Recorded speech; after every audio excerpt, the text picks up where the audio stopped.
드러나고 있습니다. 자, 바람이 거치고 있는 가운데 천재가 지금 드러나고 있습니다. 밑에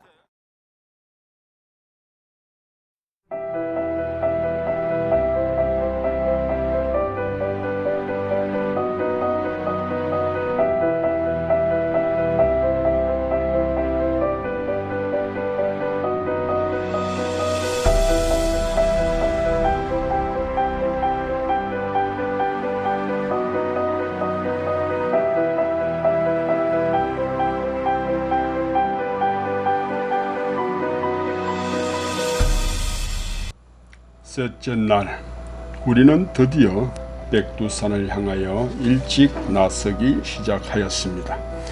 민족의 영산 백두산은 그 높이가 2750m, 면적은 9165km, 둘레 14.4km, 평균 깊이가 213.43m, 최대 수심은 384m이고 그 수량은 19억 5,500만 톤으로서 한반도뿐 아니라 중국에서도 가장 깊은 호수입니다. 백두산은 오래전부터 우리나라 고유의 명산이었으나 6.25 전쟁 후에 북한의 김일성이 중국에게 전쟁의 대가로 백두산을 반으로 나누어 현재까지 이르렀다는 그러한 사실들이 있습니다. 우리 대한민국 사람들도 사실상 통일이 되지 않는 한 북한 쪽에서는 백두산으로 올라가기는 불가능한 것으로 생각해 보면 압록강과 두만강 사이에 있는 백두산을 중국을 통해 오를 수 있었고, 또한 가는 길에 중국 사람들과 남한 사람들이 거의 반반 정도로 관광 오는 사람을 볼 수가 있었습니다. 백두산을 향하여 입구에서부터 약 30분 정도 대형 버스로 이동하는데 국경 지역인 곳으로서 여권과 통행을 확인한 후에라야 들어갈 수가 있었습니다. 버스에서 내려다 보이는 그 정상을 향하여 약 20분 정도 동안 소형 승합차로 지그재그의 길을 올라간 후에라야 비로소 천지가 보이는 정상에 도착할 수 있었습니다. 약 100m 간격으로 2차선의 도로를 약 100여 대의 승합차가 오르고 내리는 것을 볼 때 고산지대의 산에 나무들이 거의 없었고 자작나무 등을 제외하고는 거의 다가 언덕과 이러한 들판은 에델바이스 같은 고산지대의 들풀만이 자라나는 것을 볼 수 있었습니다. 또한 독도와 마찬가지로 백두산 정상의 기후가 수시로 변하고 비가 오기도 하고 안개가 올라와 10번에 2번꼴로 백두산 천지를 볼 수 있다고 하니 기도를 하고 산신령이 허락해야만 천지를 볼 수 있다는 가이드의 말에 우리들은 기대와 설레임으로 드디어 정상에 오르게 되었습니다. 우리 외에도 수많은 사람들이 산 중턱에서 줄지어서 이동하고 있었는데 좋게 약 한 2,000여 명은 되어 보였습니다. A 코스와 B 코스로 백두산 북파 그 지역은 나뉘어져 있는데 A 코스에는 사람들이 너무 많아서 우리들 대부분은 B 코스로서 내려와서 그 천지를 보게 되었는데 우리가 마침 도착할 때에는 안개가 걷히고 멀리 아래 내려다 보이는 천지를 볼 수가 있었습니다. 또한 다른 사람들은 A 코스까지도 다 보고 또 그것을 자랑하는 사람들도 있을 정도로 그 경관이 장관이라고 할 수 있습니다. 그렇게 우리들은 그곳에서 적석 사진도 찍고 기념품도 사면서 약 2시간 정도 있다가 다시 내려가서 이제는 왼쪽으로 돌아서 장백폭포를 보기 위해 다시 화산으로 이루어진 산등성과 기괴한 바위와 돌로 폭포 주위를 둘러싸고 있는 기암 괴석 사이에 장백폭포를 향해 올라가기 시작했습니다. 폭포가 다다를수록 여러 곳에서 지면에서 올라오는 온천수가 전기를 내뿜으며 연기가 오르고 뜨거운 온천수가 주위에서 올라오는 것을 볼 수 있었습니다. 우리는 그 물에 손을 씻기도 하고 먹어보기도 하였는데 장백폭포가 내려다 보이는 맨 앞에서 우리는 우리가 가져간 깃대를 들고 인터뷰도 하였습니다. 자, 한 말씀 해주시기 바랍니다. 성함하고. 드디어 우리가 신문이나 잡지나 매스컴에서 보던 장백산에 도착했습니다. 우리 강도 탐방단 26명은 오늘 백두산 천지에 도착하여 많은 사진과 기록을 남기면서 먼 쪽 북쪽 나라 소유를 봤습니다. 그래서 오늘 우리 천재의의 기회로 한 10번 가도 백두산 천지를 볼까 말까 흐린 날씨 속에서도 우리는 너무너무 행운으로 여기면서 감사하면서 우리 민족의 정상인 백두산 정상에서 우리 탐방단을 사진을 찍고 우리 선조들이 살았던 이 지역, 연변 지역과 동간도, 북간도, 서간도 지역을 탐방하면서 많은 것을 느꼈습니다. 우리가 언젠가는 빨리 통일이 되어야 할 것을 믿고 있으며 빨리 통일이 남한 위주로 통일이 되어서 우리 김일성 시대에 주었던 북한 국민에 주었던 이 장백산을 다시 회수해야 될 것으로 저희들은 굳게 결심하고 있습니다. 이 결심이 실행될지는 언제는 모르겠지만 우리 민족들이 또 우리 다 알아야 할 역사적인 사실입니다. 이 현재 우리가 이 중국 땅에서 있는 이것은 사실은 우리 조선 땅이고 우리 한국 백두산입니다. 그러나 김일성 시대에 중국군 침략으로 말미암아 전쟁 대가로 한미, 조중 비밀 협약에 의하여 간도와 백두산을 뺏겼던 것입니다. 그래서 지금까지도 중국에서 지금 자기 땅을 지금 자치주로 만들어서 완전히 중국화를 하고 있습니다. 한국말을, 조선말을 잘 못쓰게 하고 형식적인 조선족 자치주의를 하기로 만들어서 한국을 가르치고 있으나 사실은 거의 다 중국화가 되어가고 있습니다. 참 안타까운 현실입니다. 오늘 같이 함께 해주셔서 대단히 감사합니다. 자, 그걸 한번 펼쳐주시기 바랍니다. 또 몸붙이기 위해서 제가 이걸 들고 왔습니다. 양손으로 잡아주세요. 자, 알겠습니다. 자, 수고했습니다. 예. 이는 우리가 온 목적이 관광보다도 우리의 영토를 또한 우리의 잃어버린 그 땅들을 장래 회복하기 위한 사실을 가슴에 안고 우리는 깃대를 흔들었는데 이것이 중국의 감시원에게 들키면서 우리는 그 깃대를 빼앗기고 말았습니다. 결국 얼마의 벌금을 내고 우리가 무마될 수 있었지만 몇 년 전까지만 해도 우리 남한 사람들이 태극기를 흔들고 우리 걸로 된 인쇄물을 펼칠 수가 있었는데 최근 북한과 중국 그리고 남한의 여러 정치적 상황과 특히 올해는 중국 공산당 70주년 등과 겹쳐서 입국 절차와 여러 이러한 정치적인 이러한 일들을 단속하고 있는 것을 볼 때 우리는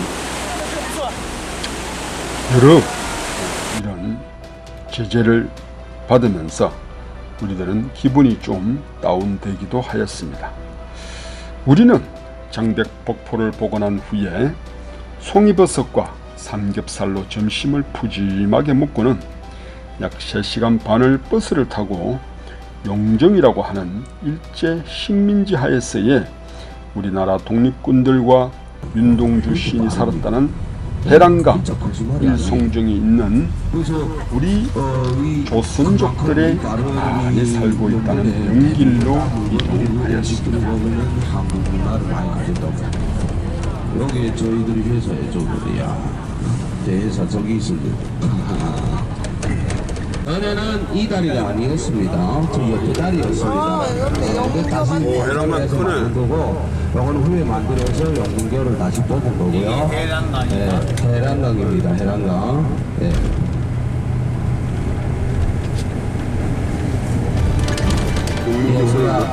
용무서는 용무. 네, 지나는 영정입니다. 영정. 그 다녔던 대성중학교는 원래가 재작년까지는 들어갈 수가 있었는데 지금 정부에서 또 여기를 못 들어가게 해요. 네, 못 들어가게 합니다. 네. 바로 이 철도가 어디까지 통하냐? 우리가 지금 알고 있는 이도백화. 네, 이도백화로 해서.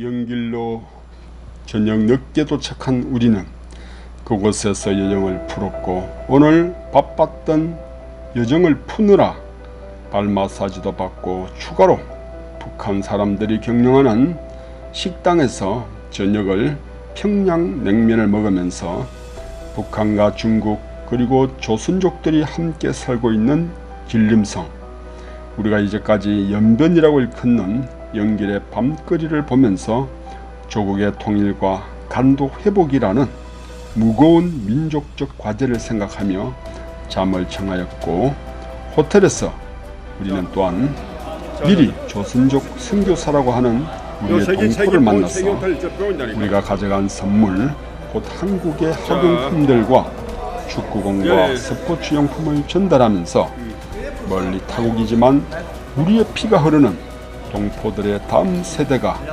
부디 자유통일이 되었을 때 이 땅을 다시 찾고 장차 동북 삼성을 회복하는 밑거름이 될 수 있는 제목으로 커나가는데 조금이라도 도움이 될 수 있도록 우리의 마음을 전달하는 식을 거행하였습니다. 다음날 사실상 이번 여행의 마지막 하루가 되었다고 생각하니 지나온 날들이 생각나고 시원섭섭한 마음이 들었지만 우리는 넓은 만주 벌판이 숨쉬고 있는 연변을 향하여 끝없는 언덕과 옥수수가 자라난 들판을 달리면서 일제시대 때 항일투쟁의 중심이었던 동호봉 전투와 청살리 전투의 장소와 또한 용정마을의 우물과 1919년 3.1절 운동 당시 국내외에서 전개된 수많은 3.1운동 중 가장 큰 규모의 운동으로 북간도에서 본격적인 항일 운동을 펼쳤던 그 용정, 곧 3만 명이 모여 시위를 진행했는데 그곳에서 일제 탄압으로 시위 참가자 중 13명이 사망한 것을 기념한 묘지도 참배하기도 하였습니다. 그 후에 우리는 두만강이 내려다 보이는 공원에 도착하여 저 멀리 북한을 뒤로한 채 사진도 찍고 접경 지역에서의 폐쇄되고 감옥국가가 되어버린 채 갈 수 없는 땅이 되어버린 관광 상품이 되어버린 한민족 두 국가의 피해를 느끼면서 우리는 고속 열차를 타고 다시 심양으로 가기 위해 용정역에서 가방을 정리하고 약 1200km를 함께 이동한 버스를 보내고 우리는 고속 열차에 몸을 실었습니다. 약 1300km의 거리를 약 시속 300km로 달리는 중국의 고속 열차는 이보다 더 빠른 450km급의 열차도 있다고 하였습니다. 과연 땅만큼은 우리나라와는 비교가 되지 아니하는 이동 거리라는 것을 우리가 절실히 느끼며 우리는 약 4시간에 걸쳐서 심양을 향해 가는 내내 기차 좌우에 끝없이 펼쳐지는 벌판과 그 땅의 크기를 실감할 수 있었습니다. 우리는 겨우 5시경에야 심양에 도착하여 가까운 호텔에 짐을 풀고 마지막 저녁 식사를 하고 그렇게 밤을 청하게 되었습니다. 그 다음 아침 우리는 버스를 타고 심양 국제공항을 향해 가면서 심양의 코리아타운이라고 불리는 서탑가를 지났지만 오전이라 문이 닫혀 있었고 한국 간판들이 절비하게 있는 것으로 보아 그곳에 코리아타운임을 알 수가 있었습니다. 수에 된다고 보시면 됩니다. 수에. 모르겠습니다. 앞으로도 제가 여러분들을 어디 중국의 어디 곳에서 다시 만나서 여러분들이 나를 한번 알아볼 수 있게 인사를 해주신다면 더 열심히 최선을 다해서 더 잘 모시도록 하고 제 많은 것을 더 얘기를 해드리도록 하겠습니다. 아무튼 4월 동안 너무 고생하셨습니다. 안녕하십시오. 여기는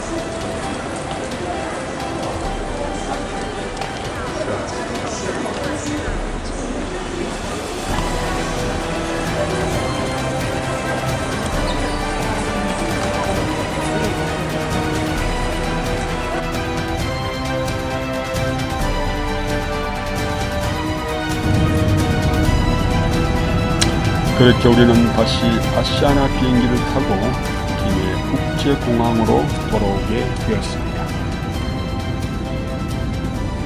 그때의 시간이 오후 1시 반 정도가 되었고 우리는 결국 여기서 가면서 준비해 간 독도수호 간도 회복, 간도 탐방단이라는 프랭카드를 한국의 김해공항에서 펼치고 사진을 결국 찍었지만 언젠가는 동북 삼성을 회복하고 또한 세계 유수의 경제 전문가와 정치 전문가들이 말한 대한민국이 지금의 헌법과 자유민주통일로 북한을 흡수통일한다면 2045년경에는 아시아에서 강대국이 되어 장차 중국을 이기고 중국을 넘어서 그들의 고토인 동북 삼성 간도를 회복하게 될 것이다 라는 예언을 이루기를 우리는 이번 간도 탐방을 통해서 그 가능성을 보았고 그때를 위한 작은 포스카드 같은 우리의 탐방이 되었다는 이번 여행의 참뜻을 울산으로 오는 버스 안에서 되새기며 우리는 그렇게 울산으로 도착하게 되었습니다. 감사합니다.